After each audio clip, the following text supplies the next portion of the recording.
சென்னையில் மழை வெள்ளத்தால் பாதிக்கப்பட்ட மக்களுக்கு தமிழக அரசால் ஒதுக்கப்பட்டுள்ள குடியிருப்புகள் வெள்ள நீரில் மிதப்பதாக குற்றச்சாட்டு எழுந்துள்ளது. சென்னையில் கடந்த மாதம் பெய்த கனமழைக்கு சைதாப்பேட்டை, எம்எஸ்வி நகர் உள்ளிட்ட பகுதிகளில் அமைந்திருந்த குடிசைகள் அடித்துச் செல்லப்பட்டன. அப்பகுதிகளில் வாழ்ந்த மக்கள் தங்களின் வீடு மற்றும் உடைமைகளை இழந்தனர். இவர்களுக்கு அரசின் சார்பில் குடியிருப்புகள் வழங்கப்படும் என முதலமைச்சர் ஜெயலலிதா அறிவித்தார். அதன் பேரில் ஒக்கியம், துரைப்பாக்கம் மற்றும் பெரும்பாக்கம் பகுதிகளில் குடிசை மாற்று வாரியத்தின் சார்பில் கட்டப்பட்டுள்ள 10,000 வீடுகள் ஒதுக்கப்பட்டன. ஆனால் பெரும்பாக்கத்தில் கட்டப்பட்டுள்ள குடியிருப்புகள் அனைத்தும் ஏரியில் அமைந்துள்ளதாக குற்றம் சாட்டுகின்றனர்.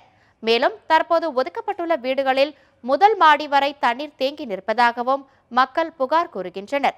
இதனால் தங்களுக்கு ஒதுக்கப்பட்டுள்ள வீடுகள் தேவையில்லை என்றும் தங்களின் வாழ்வாதாரத்திற்கு அருகிலேயே குடியிருப்புகள் வேண்டும் என்றும் வலியுறுத்தியுள்ளனர்.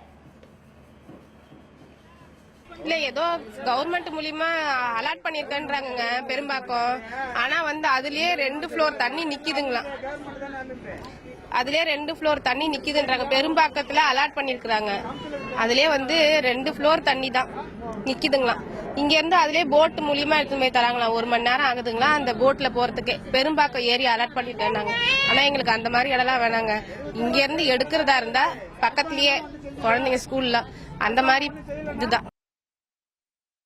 ஆனா வெளியே பக்கம் தான் ரோடு நீட்டா இருக்கு. உங்களுக்கு பாத்தீங்கன்னா வீட்டுக்குள்ள அவங்களுக்கு அவ்வளவு கஷ்டங்கள் இருக்கு.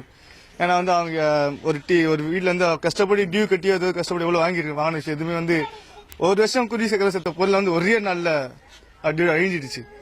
அதுதான் இருக்கிறதே பெரிய விஷயம். ஆனா வெளியே காட்டிக்காம நாங்க எங்களால் முடிஞ்சது ஏதோ பண்ணிக்கிட்டு அவங்க உங்களுக்கு அந்த கஷ்டத்தை இது பண்ணினா கூட சாதாரணமா இயல்பாக இது பண்ணிட்டு இருக்காங்க. ஆனா வீட்டுக்குள்ள பாத்தீங்கன்னா அவங்களுக்கு அவ்வளவு எல்லாருக்கும் கஷ்டம் இருக்கு. ஒரு வீட்டுல ஃபேன் கிடையாது, கட்டி துணி கிடையாது. இங்க நிவாரண உதவிக்கு கொடுத்தவங்களோட துணிகளை தான் இப்போ சில யூஸ் பண்ணிட்டு இருக்காங்க.